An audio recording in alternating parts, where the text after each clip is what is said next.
이번 한 주 동안 잘 지내셨죠? 첫 번째 셀 모임은 어떠셨을까 궁금합니다. 지난주 셀 모임 인도 영상을 잘 참고하셔서 인도하셨습니까? 2주차 이번 셀 모임도 동일하게 셀 모임 순서를 꼭 참고해 주시기를 바랍니다. 이제 셀 모임 2주차 인도법을 시작하겠습니다. 셀 리더의 시작 기도는 정말 중요합니다. 여러분들의 마음을 담아 셀원들을 진심으로 생각하고 사랑하는 마음을 담아 기도해 보도록 노력해 보세요.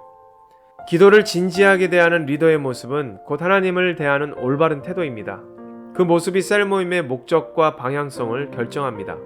시작 기도를 너무 가볍게 생각하지 않았으면 좋겠습니다. 그 다음 나눔의 시간입니다. 긴 시간을 소비하지 말아달라고 해서 대충 해서는 안 되는 것 당연히 아시죠? 한 주 동안 어떻게 지냈는지 리더는 그들의 삶에 경청해 주시고 간단하게 적어주시면 어떨까요? 여러분들의 그 메모가 어느 순간에 누군가의 기도 제목이 될 수 있고 여러분들은 그들을 위해서 기도할 수가 있습니다. 삶의 소소한 일상이라도 저 역시 여러분들을 위해 기도할 내용이 절실히 필요합니다. 적은 내용을 제게도 전달해 주려고 노력해 보셨으면 좋겠습니다. 이번 모임 주제는 마음입니다.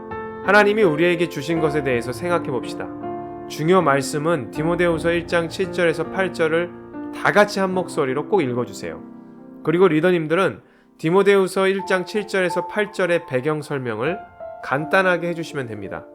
7절에 두려워하는 마음은 비겁한 마음이라고 보면 되죠. 아마도 디모데가 복음을 전하면서 큰 어려움을 겪고 있었던 것 같습니다. 디모데후서는 사도 바울이 디모데에게 보낸 편지입니다. 7절에 두려워하는 마음은 비겁한 마음으로 해석이 됩니다. 아마도 디모데가 복음을 전하면서 큰 어려움을 겪고 있었던 것 같습니다. 디모데후서는 사도 바울이 디모데에게 보낸 편지입니다. 이 당시 헬라의 철학 또는 로마의 철학, 그리고 로마가 유대인들을 오랫동안 또 탄압하고 있었던 시대였기 때문에 이런 상황에서 복음을 전한다는 것은 매우 어렵고 미친 짓으로 여겨지기도 했습니다. 여러분 잊지 마세요. 사도 바울이 복음을 전하던 이 시기는 아직도 예수를 믿는 자들을 탄압하던 때입니다. 실제로 사도 바울이 디모데에게 보내는 이 편지는 마메르티누라는 감옥에서 투옥 중에 쓴 편지입니다. 디모데에게 하나님의 능력을 쫓아 복음과 함께 고난을 받으라는 것이죠. 그 길이 험할지라도 디모데 본인이 선택한 길이었기에 당당하게 복음을 전하라는 것입니다. 우리는 기독교인으로서 어떤 모습을 가지고 있습니까? 교회를 다니면서도 예수를 믿지 않는 친구들도 있지만 교회 안에는 믿는다고 스스로 고백하는 친구들도 있습니다. 그런데 요즘 교회들이 욕을 먹으니까 우리가 복음을 전하는 것, 예수를 믿는 것에 대해 부끄러워하는 경우를 발견합니다.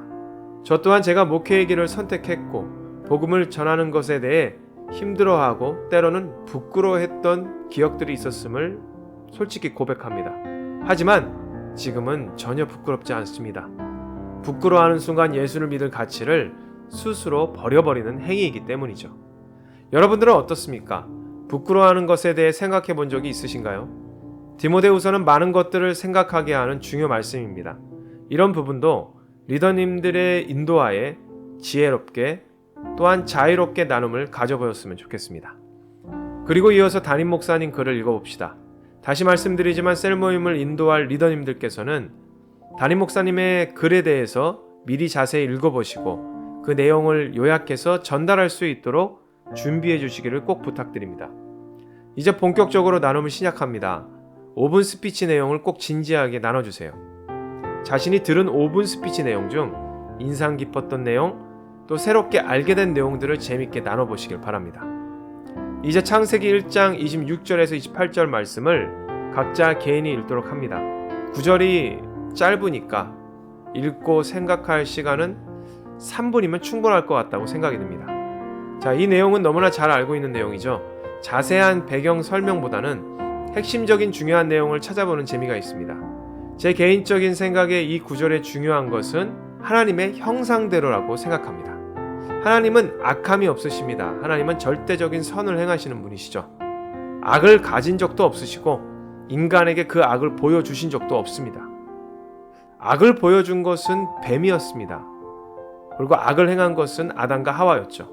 하나님의 형상을 닮았다는 것은 모든 것이 똑같다는 것을 말하는 것은 아닙니다.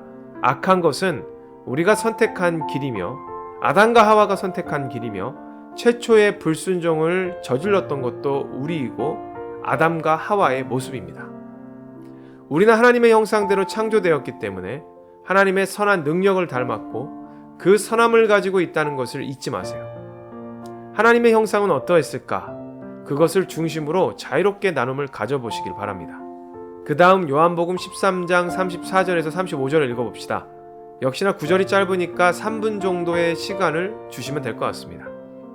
이 구절의 주제는 사랑입니다. 그들이 사랑을 왜 모르겠습니까? 우리도 서로 사랑해야 하는 것을 모르나요? 다 아는 사실입니다. 그 당시 유대 사람들도 다 아는 내용이었습니다. 성경에서 말씀하는 사랑은 세 가지가 있습니다. 모든 것을 품는 예수님의 사랑, 아가페. 도덕적으로 선한 양심을 지키기 위해 몸부림치는 사랑, 필레오. 육체의 쾌락과 서로를 탐닉하는 사랑, 에로스. 여러분들은 어떤 사랑을 원하시나요? 아가페의 사랑은 예수님과 함께하는 것을 선택하는 자만이 누릴 수 있는 사랑입니다. 필레오는 인간의 능력으로 가능한 사랑이지만 결국 사랑에 대한 실패와 좌절로 회의감이 몰려올 수 있는 사랑입니다. 에로스의 사랑은 결국 채워지지 않습니다. 외롭고 고독하고 마음이 가난해지죠. 예수님께서 말씀하시는 사랑은 아가페입니다. 예수님과 함께 해야만 누릴 수 있는 사랑이죠. 하나님이 우리에게 주신 것이 무엇이 있을까요? 예수님과 함께 한다면 그것이 사랑이 아닐까요?